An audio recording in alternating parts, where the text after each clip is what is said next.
అందిస్తున్న దివ్యమైనటువంటి సందేశంలో చాలా అద్భుతంగా ఉంది. ముందు గురు పరంపర యొక్క ప్రేయర్ చేసి అది మనం ప్రారంభిద్దాం. ఓం అజ్ఞానతిమిరాంధస్య జ్ఞానాంజనశలాకయ చక్షురున్మిలితం యేన తస్మై శ్రీ గురవే నమః. నమో ఓం విష్ణుపాదాయ కృష్ణప్రేష్ఠాయ భూతలే శ్రీమతే భక్తి స్వరూప దామోదర స్వామినితి నామినే. నమో ఓం విష్ణుపాదాయ కృష్ణప్రేష్ఠాయ భూతలే శ్రీమతే భక్తి వేదాంత స్వామినితి నామినే. నమస్తే సరస్వతీ దేవీం గౌరవాణి ప్రచారిణే నిర్విశేష శూన్యవాది పాశ్చాత్య దేశధారిణి. జయ శ్రీ కృష్ణ చైతన్య ప్రభు నిత్యానంద శ్రీ అద్వైత గదాధర శ్రీవాసది గౌరభక్త వృంద. హరే కృష్ణ కృష్ణ కృష్ణ హరే హరే, హరే రామ రామ రామ హరే హరే. बोलो युगधर्म हरिनाम संकीर्तन की जय, ग्रंथराज श्रीमद् భగవద్గీత की जय. సో ఈ రోజు ఈ రెండు శ్లోకాల సారాంశము దేవతలను ఎవరు ఎందుకు కొలుస్తారు, శ్రీకృష్ణ భగవానుని ఎవరు ఎందుకు కొలుస్తారు అనేది మనం తెలుసుకుందాము. ముఖ్యంగా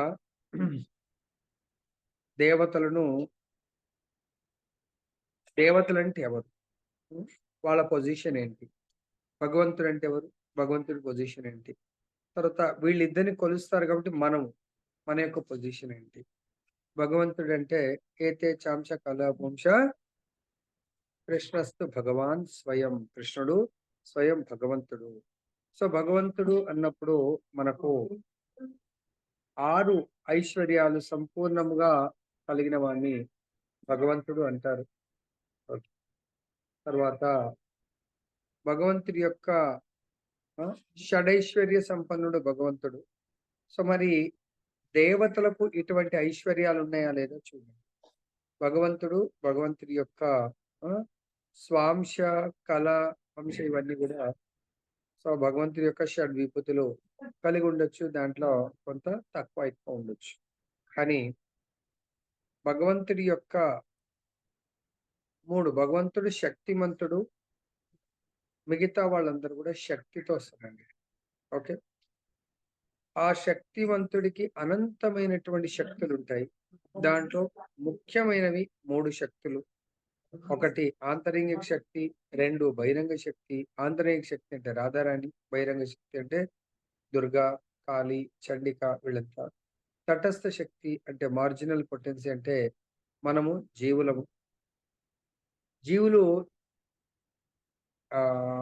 జీవతత్వం అంటే అప్ టు బ్రహ్మ వరకు కూడా జీవతత్వం జీవులు. మరి ఈ బ్రహ్మాండంలో బ్రహ్మాండంలో ఒక చిన్న చీమ నుంచి బ్రహ్మ వరకు అందరు కూడా జీవతత్వం. ఈ జీవులందరూ కూడా భౌతిక దేహాన్ని కలిగి ఉంటారు. సో ఎవరికైతే భౌతిక దేహం ఉంటుందో వాళ్లకు ఆ భౌతిక దేహాన్ని పొందడం అంటేనే జన్మించడం, భౌతిక దేహాన్ని వదిలేయటం అంటేనే మరణించడం. ఆత్మ కాదు, శరీరాన్ని వదిలేయటం. సో కాబట్టి ఈ ప్రపంచంలో అంటే ఈ విశ్వంలో ప్రతి ఒక్కరికి కూడా జన్మ ఉంది, మృత్యు ఉంది, ముసలితనం ఉంది, వ్యాధులు ఉన్నాయి. సో కాబట్టి దేవతలు మనలాంటి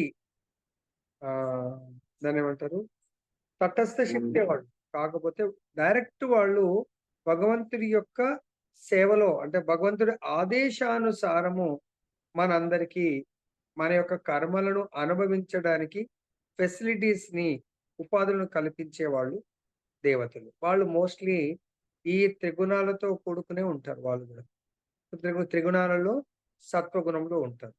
కాబట్టి వాళ్ళు కూడా శుద్ధ సత్వంలో ఉండరు, సత్వగుణంలో ఉంటారని మనం తెలుసుకున్నాము. కాబట్టి వాళ్ళు టెంపరీ, తాత్కాలికము. వాళ్ళ లోకము తాత్కాలికము, వాళ్ళు ఇచ్చే వరాలు తాత్కాలికము. అదే భగవంతుడు శాశ్వతము.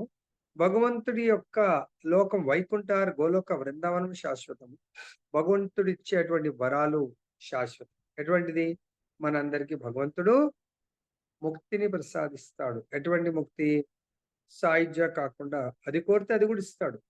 కాకపోతే భగవంతుడు పట్ల మనకు ప్రభువు మీ ఇష్టానుసారంగా ఇవ్వండి అంటే, మనకు భగవంతుడు సారూప్య, సామీప్య, సాలోక్య 3 షాష్ట కూడా అంత పెద్ద ఇష్టం ఉండదు. భగవంతుడు లాంటి ఆపులెన్స్.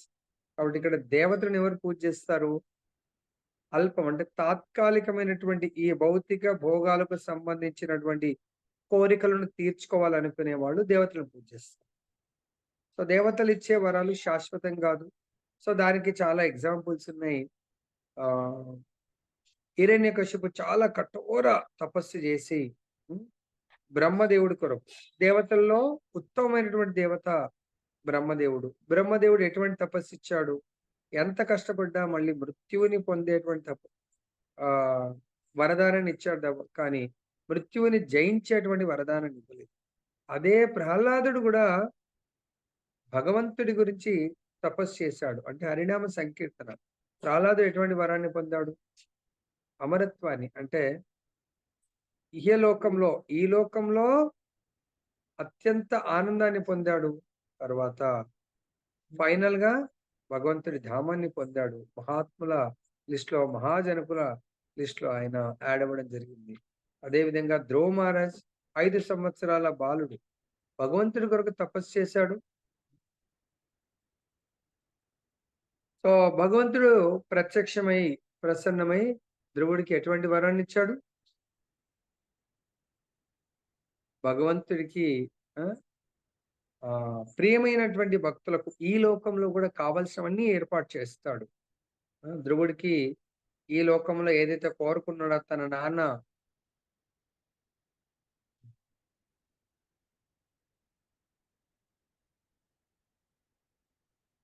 తన తండ్రి తర్వాత ఆ తండ్రి స్థానం అంటే రాజులాగా ఆపులెన్స్ తర్వాత తండ్రి ప్రేమని పొందటము ఇవన్నీ గూడా కోరుకున్నాడు. అవి దొరికాయి.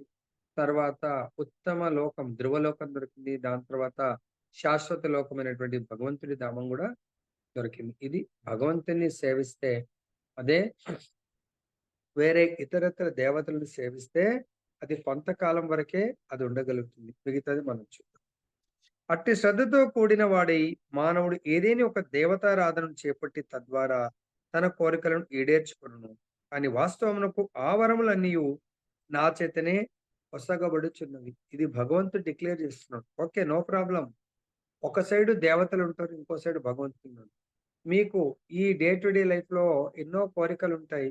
భౌతికమైనటువంటి ఈ సంసారంలో మీ ఇంద్రియ తృప్తి కొరకు కోరికలు తీర్చుకోవడానికి భగవంతుడి దగ్గరికి వెళ్ళొచ్చు. దేవతల దగ్గరికి వెళ్ళొచ్చు.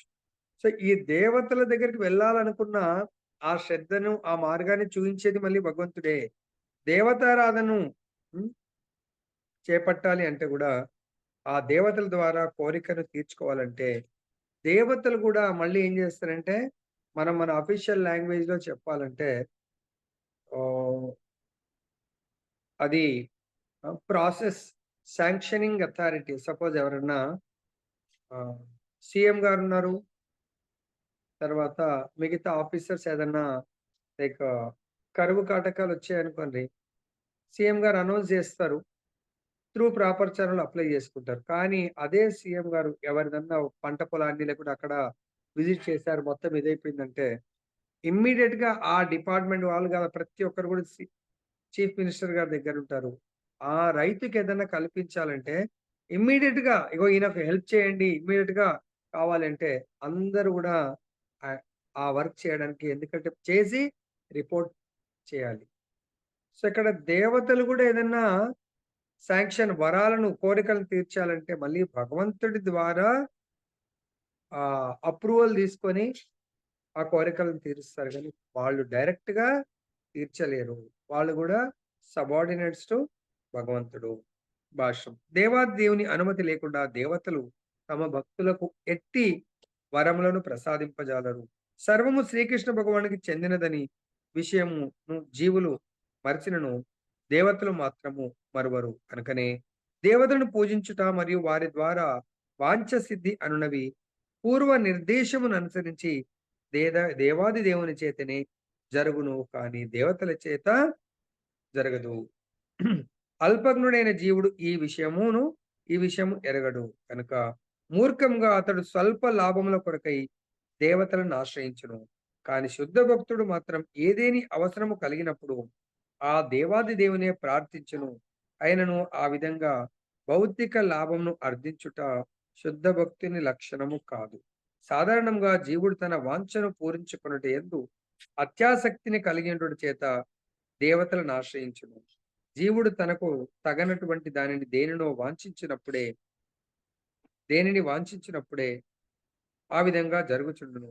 దేవాది దేవుడు స్వయంగా అట్టి వాంఛను పూరింపడు. ఒకవైపు ఆది దేవుని ఆరాధించుకుని మరొక వైపు భౌతిక భోగ వాంఛలతో కూడి ఉండుట అనునది విరుద్ధ కోరికలు కలిగి ఉంట వంటిదని శ్రీ చైతన్య చరితామృతం తెలుపుతుంది. దేవాది దేవునికి చేయబడు భక్తియుక్త సేవ మరియు దేవతలకు చేయబడు పూజ సమాన స్థితి అందున్నట్టివి కావు. ఎందుకనగా దేవతా పూజ భౌతికమైంది. దేవాది దేవునకు చేయు భక్తియుక్త సేవ పూర్తిగా ఆధ్యాత్మికమైంది. ఈ ఒక్క పారాగ్రాఫ్ లోనే ఎంత అద్భుతంగా వివరించారు భగవంతుడు. సో ఇక్కడ ఈ సృష్టిలో ప్రతీది కూడా భగవంతుడికి సంబంధించింది అని చెప్తారు. ఎందుకు 10.8 చెప్తున్నారు, అహం సర్వస్య ప్రభో మత్త సర్వం ప్రవర్తతే. సో ఈ రెండు జగత్తులు నా వల్ల క్రియేట్ చేయబడింది. ఈ భౌతిక ప్రపంచం అనే కంపెనీ నాకు సంబంధించింది.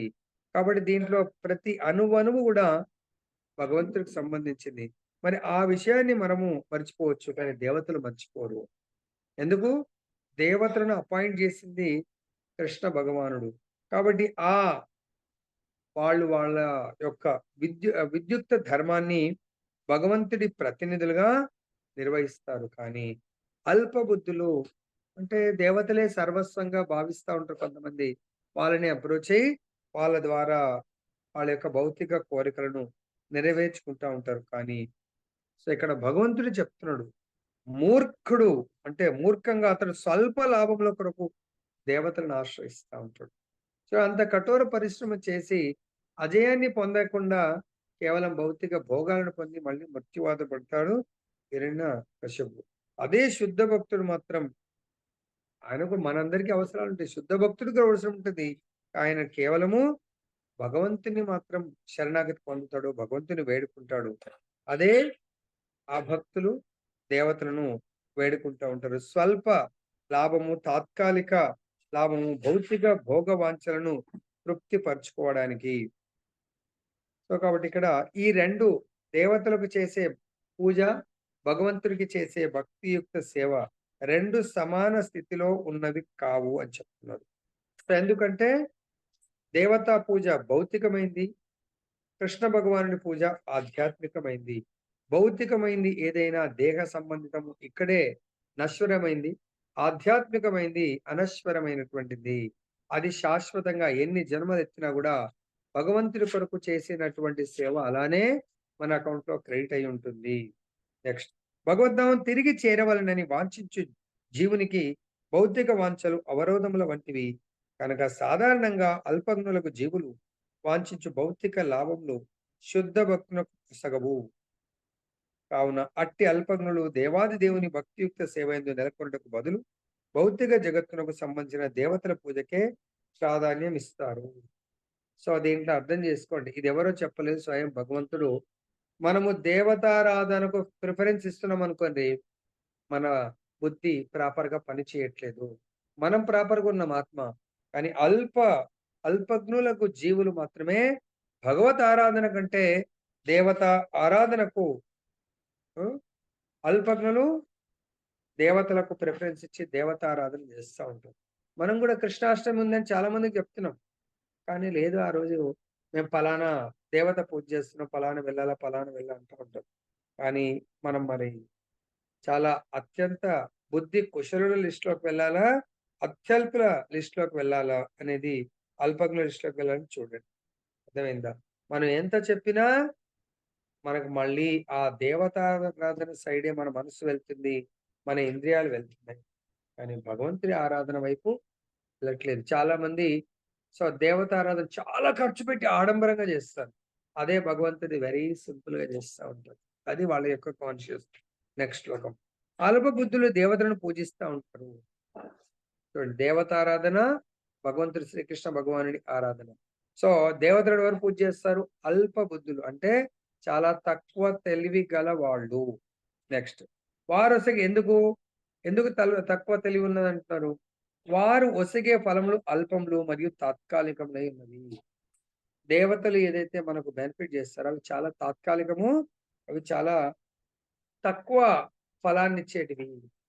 దేవతలను పూజించేవారు దేవతా లోకము చేరగా, నా భక్తులు మాత్రం అంచమున నా పరంధామమునే చేరుదురు. సో ఇది మనకు 9.25లో కూడా చెప్పారనుకో. 25 ఏనా? 25 ఏంటి 9.20, మళ్ళీ కోరికలు కావాలని చెప్పేసి. ఆధ్యాత్మికం మాత్రం వద్దు, వద్దు, వద్దు. Option yes I will see అని చెప్పేసి అనుకుంటా ఉంటే భగవంతుడు కూడా ఐ విల్ సీ అంటాడు. నేను చాలా బిజీ ఉంటా అంటాడు. సరే, ఓకే, చూడండి. ఓకే. అందు గురించే మన దానంతటికి కారణం ఏంటి తెలుసా? మనం ఇంకా కూడా 2 ట్రాకులు మెయింటైన్ చేస్తా ఉన్నాం. భగవంతుడి పట్ల విశ్వాసం భగవంతుడి ఉంటే యెస్, నేను భగవంతుడి కొరకు వెళ్ళాల్సిందే. నేను వెళ్తాను నేను. ఎప్పుడైతే ఆ కాన్ఫిడెన్స్ అది ఉంటుందో అప్పుడు మనం చాలా ముందుకెళ్తాం. మొన్న మీ తమ్ముడు కూడా అట్లనే చేసిండు. సో 50-50 వెళ్ళాలా వద్దా అంటే వెళ్ళలేకపోయాడు. గురువుగారు చెప్పారు ఇమ్మీడియేట్‌గా ఏమన్నా కానీ వెళ్ళాల్సిందే, వెళ్ళి తీరుతాను. టికెట్ బుక్ చేసాడు, వచ్చాడు, హాయిగా అటెండ్ చేసాడు, వెళ్ళాడు. అంతకుముందు 50-50 చూస్తాం, చేస్తాం, రాలేదు అసలు. చూస్తామంటే మనం వెళ్ళలేము. లైన్‌లో ఉన్నాడు. తర్వాత అడగండి కావాలంటే. ఓకే. కానీ భగవంతుడి సేవ అనేది ఏంటి జోక్ అనుకుంటారు అందరూ. ఆచార్యులు చెప్తున్నారు, ఎంతో తపస్సు చేస్తే కూడా భగవత్ సేవ దొరకదంట. మీకు తెలుసో తెలియదో లక్ష్మీదేవి బృందావనంలో వచ్చి నిన్ను సేవిస్తాను ప్రభు అంటే, బృందావన లీలలో నీకు ఛాన్స్ లేదు అని చెప్పేసి. ఐశ్వర్య భావం లక్ష్మి, ఇక్కడ మాధుర్య భావం ఇక్కడ. ఇక్కడ ఛాన్స్ అంతా ఉండదు. లక్ష్మికి ఛాన్స్ దొరకలేదండి. సో ఈవెన్ శివుడొస్తే కూడా బృందావనంలో భగవంతుని యొక్క రాసలీల ఛాన్స్ దొరకలేదు. అందుకే ఒక్కసారి అతి కష్టంతో ఆయన గోపికగా మారి గోపేశ్వర్ మహాదేవ్‌గా ఆయనకు ఛాన్స్ దొరుకుతది. మనం కూడా కృష్ణుడి జన్మాష్టమి అంటే ఇంట్లో జరిపిన ఏ ప్రదేశంలో కృష్ణుడి భక్తులందరూ కలిసి జన్మాష్టమి వేడుక చేస్తారో అది మథురతో సమానం అంట. అరే! మథురకు వెళ్తున్నాం. మీరైతే అంత దూరం బృందావన్, మథుర ఎప్పుడు భగవంతుడు అనుగ్రహిస్తే అప్పుడొస్తాడు. ఇదైతే ఎక్కడ జన్మాష్టమి చేస్తున్నామో యెస్, నేను భగవంతుడి సేవకు అందరికంటే ముందు ఉండాల్సిందే నేను. ఎట్లయితే స్కూల్లో మనకు సపోజ్ మీకే స్కూల్లో అవార్డ్ వచ్చిందనుకోండి. సో, అవార్డ్‌కు చూస్తాను సార్ ఫ్రీగా కంఫర్టబుల్ టైమ్‌కొస్తా అంటామా మనము?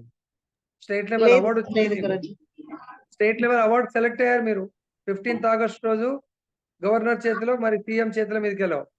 సార్ నేను ఏ టైంకొస్తానండి నేను అలా వాళ్ళ ఆఫీస్ నుంచి గవర్నర్ ఆఫీస్ ఫోనొస్తుంది. మేడం ఈ టైంకి రావాలా? లేదు సార్ నేను చూస్తా కొంచెం చాలా దూరం ఉంటాను గదా! సో, నా టైం బట్టి నేనొస్తానంటే మరి ఆ అవార్డ్ అందుకుంటామా లేదా ఆలోచించండి. అరే! కృష్ణుడి దగ్గర సర్వీస్ అంటే సో, రాష్ట్రపతి అవార్డ్ గాదు గదా! అఖిలాండ కోటి బ్రహ్మాండ నాయకుడి దగ్గర సర్వీస్ చేస్తున్నాం. ఆయన దగ్గర గుర్తింపొస్తది మనకు. భగవంతుడు గుర్తిస్తాడు మనల్ని. మరి ఆ సర్వీస్‌ని మనకు రాష్ట్రపతి అవార్డ్ అయినా, గవర్నర్ అవార్డ్ అయినా, సీఎం అవార్డ్ అయినా సేవతోనే. మరి భగవంతుడి యొక్క సేవని ముందే మనము ఆ యొక్క గొప్ప భక్తుల దగ్గర నాకేమన్నా అవకాశం ఉంటే సేవనివ్వండి అంటే, ఆ సేవలో మనని నియుక్తం చేస్తారు. ఇంత సీనియర్ భక్తులే వెనక ముందు ఆలోచిస్తే ఆలోచించండి ఇక మీరు. ఓకే. తర్వాత హ్మ్. దేవతలను పూజించేవారు దేవతల లోకాలు చేరుతారంట. ఇప్పటికైనా గుర్తుపెట్టుకోండి మరి ఏం జేయాలనేది. మరి అదే నా భక్తులు మాత్రం అంతే నా పరంధామం చేరుతారు. మరి భగవంతుడి పరంధామం చేరాలా? దేవతల యొక్క లోకాలకు చేరాలని ఆలోచించండి. నెక్స్ట్, ఇతర దేవతలను పూజించువారు కూడా దేవాది దేవుని చేరగలరని భగవద్గీతకు వ్యాఖ్యానము రచించిన వారిలో కొందరు చెప్పుదురు. కానీ ఇక్కడ దేవతలను పూజించువారు ఆ దేవతలు నివసించే లోకములనే చేరుదరని స్పష్టంగా తెలుపబడింది. అనగా సూర్యుని పూజించువారు సూర్యలోకము చేరగా, చంద్రుని పూజించువారు చంద్రలోకము చేరుదురు.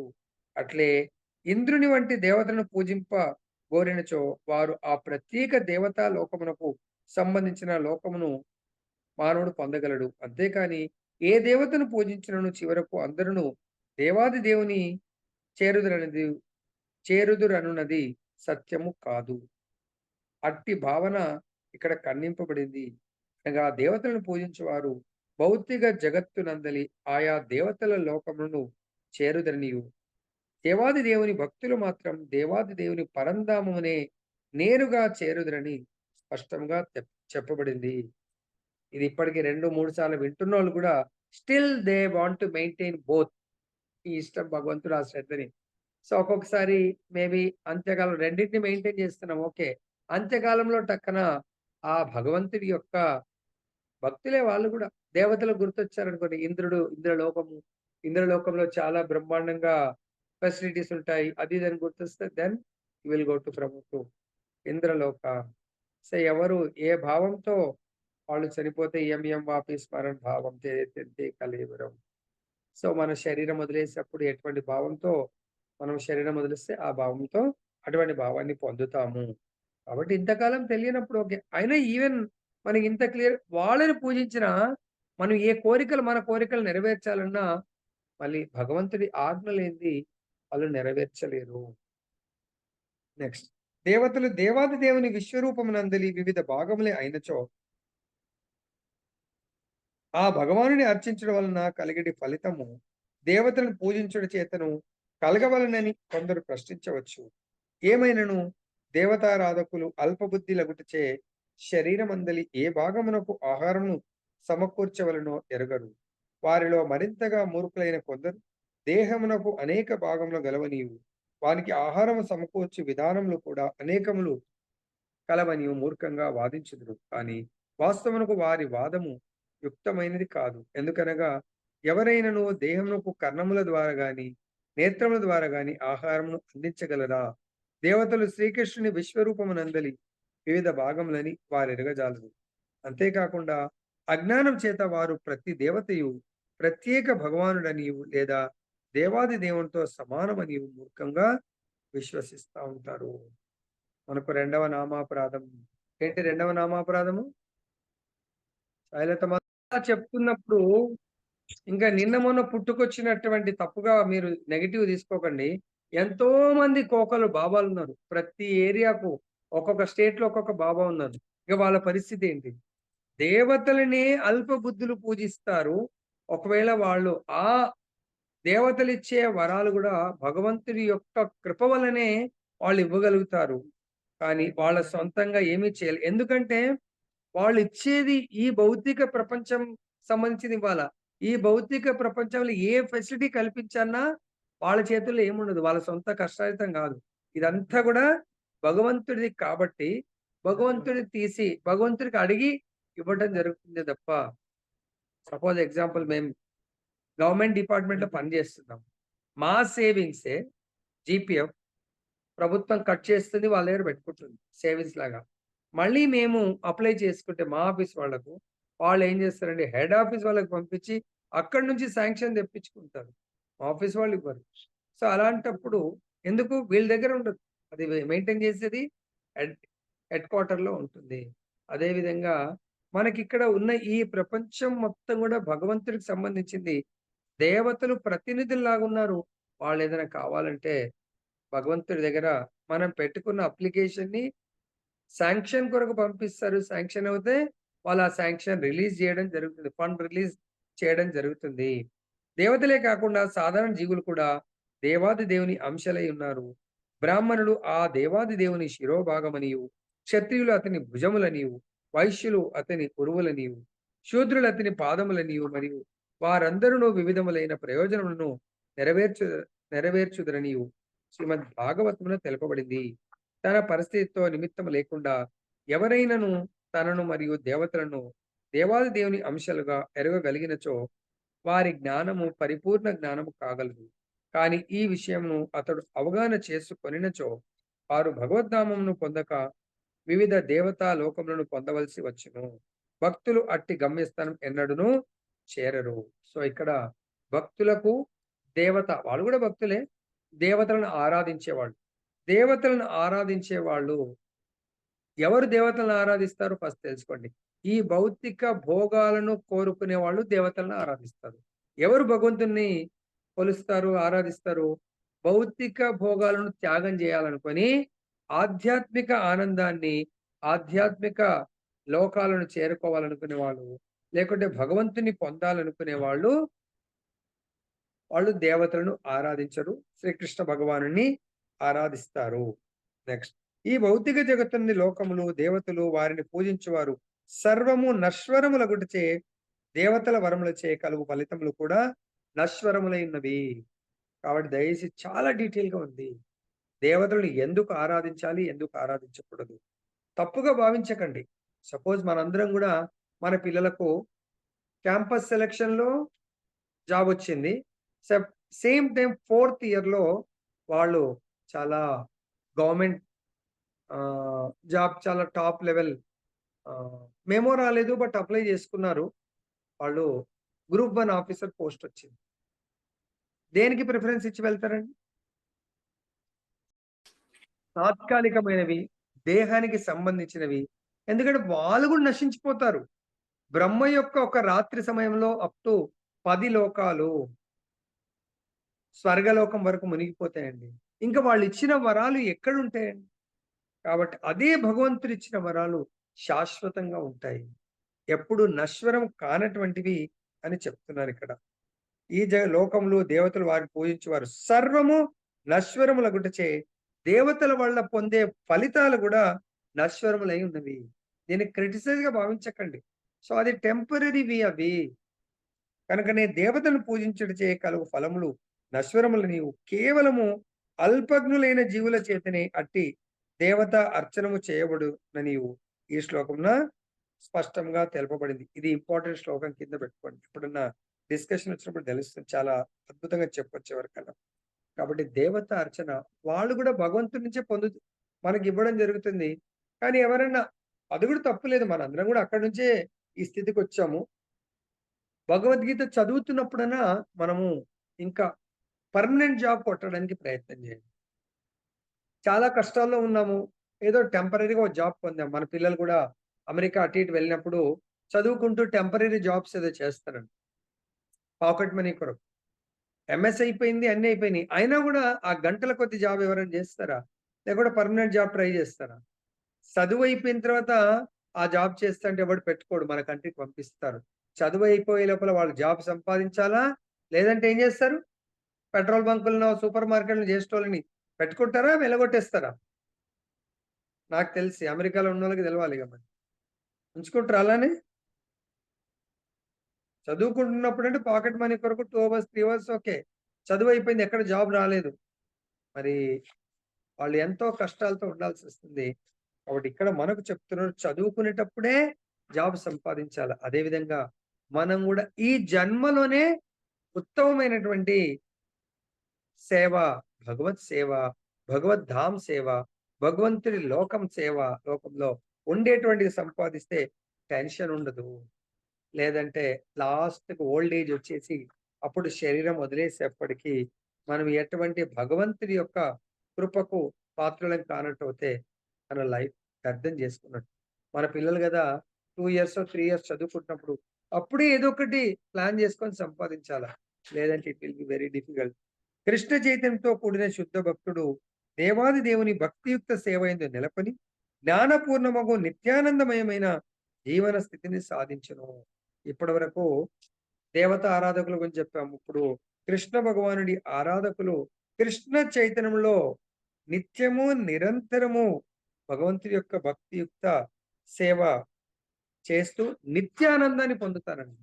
ఇప్పుడు చూడండి కథామృతం వింటున్నోళ్ళు నాకైతే బోధిస్తున్నప్పుడు చాలా ఆనందంగా ఉంటుంది. మరి వినేటప్పుడు మీకు ఆనందంగా ఉందో లేదో తెలీదు.